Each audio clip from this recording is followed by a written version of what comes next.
Olá, queridos amigos, queridos irmãos e irmãs. Nosso tema de hoje versará sobre a parábola do semeador. Consta no evangelista Mateus, narra o evangelista, que Jesus, estando na praia, foi cercado de uma pequena multidão que normalmente o procurava para ouvi-lo. E então ele lhes falou sobre a parábola do semeador, comparando o reino dos céus, a sementeira divina que é lançada sobre a terra, nas mãos ou através das mãos do semeador. É bom que se lembre que Jesus não falou para aquele tempo, não se dirigiu àquela pequena multidão ao seu redor. Ele falou para todos os tempos, porque o divino semeador, que é o Cristo, continua semeando nos campos da terra. E até hoje, 2000 anos depois, nós utilizamos esta imagem para a semeadura dos seus ensinos por aqueles que os veiculam. Então, nossa vida é uma constante semeadura. E semeamos aquilo que temos para semear. Mas quando se trata dos ensinos do Evangelho do Cristo, devemos preservar essa integridade, essa pureza mencionada em sua parábola sobre o semeador e a semente. Então, consta no evangelista Mateus que Jesus propôs para aquele tempo, propõe para nós nos tempos atuais, para que observemos a tarefa, o trabalho do semeador. Importante lembrar que semear é uma missão, é uma tarefa, e nós podemos realizá-la de várias maneiras. Não é somente através das palavras, mas, e acima de tudo, através dos exemplos. Nós podemos exemplificar aquilo que já entendemos e aprender sempre, aumentando assim a nossa capacidade de semear coisas boas. Porque a semeadura do mal também existe. Lembram-se de uma outra parábola em que ele fala sobre o joio e o trigo, ou seja, a semente boa e a semente má, que ambas germinando produzem frutos bem diferentes ou diferentes totalmente um dos outros. Mas voltando aqui à nossa parábola do semeador, então Jesus falou que o reino dos céus é semelhante ao semeador que saiu a semear. E algumas sementes, ou parte das sementes, caíram pelo caminho onde ele passeava, onde ele caminhava. E as aves dos céus vieram, então, e comeram-nas, e estas sementes deixaram de germinar por terem sido colhidas pelos pássaros, pelas aves do céu, como diz o Evangelho. Outras sementes caíram em terreno pedregoso, onde não havia muita terra, e logo germinou, porque a terra onde não havia muita terra, e logo germinou, porque a terra onde estava não tinha profundidade. Mas erguendo-se em seguida, o sol queimou-a, e como não tinha raízes, secou-se.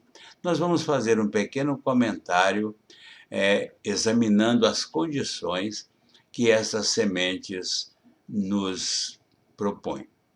As mais sementes caiu entre espinhos, e crescendo os espinhos sufocaram-na. Outra, enfim, caiu em terra boa e gerou frutos, alguns grãos rendendo 100 por um, outros 70 e outros 30. E diz ele, que ouça quem tiver ouvidos para ouvir. Escutai vós outros a parábola do semeador. Então, examinemos, através dos tempos, quantas sementes foram semeadas por Jesus nos seus poucos 3 anos que esteve entre nós. Mas importante é sabermos qual o terreno que nós estamos oferecendo para que essa semente ou seque logo ao sol, ou se sufoque pela ação dos espinheiros, ou se ela caiu em terra boa. Este terreno somos nós. A semente é lançada todos os dias. Jesus continua semeando. Mas que terreno ele tem encontrado em nós?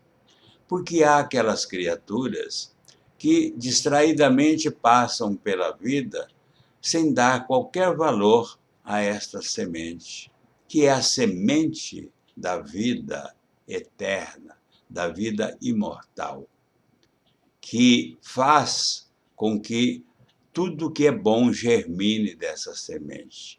Mas se abandonadas ou se colhidas pelos pássaros, não terão qualquer utilidade, serão anuladas plenamente. Mas há aquela semente, e aí é o nosso terreno ainda, que caiu em terra pedregosa, que não encontrou ali o recurso da terra para germinar, ou se germinou, vem o sol e as queima. O que isto significa? São aquelas criaturas, somos nós talvez, que nos entusiasmamos, mas cuja superfície, cuja terra não é suficiente ainda para promover a germinação dessa semente, para que ela, por fim, venha produzir frutos. Então, essas sementes brotam rapidamente. É o entusiasmo da primeira hora que acontece com todos nós. Mas, vindo o sol das dificuldades, dos testemunhos necessários, a semente, não tendo resistência, acaba se destruindo, porque não tinha raiz suficiente para aprofundar e para promover o seu crescimento.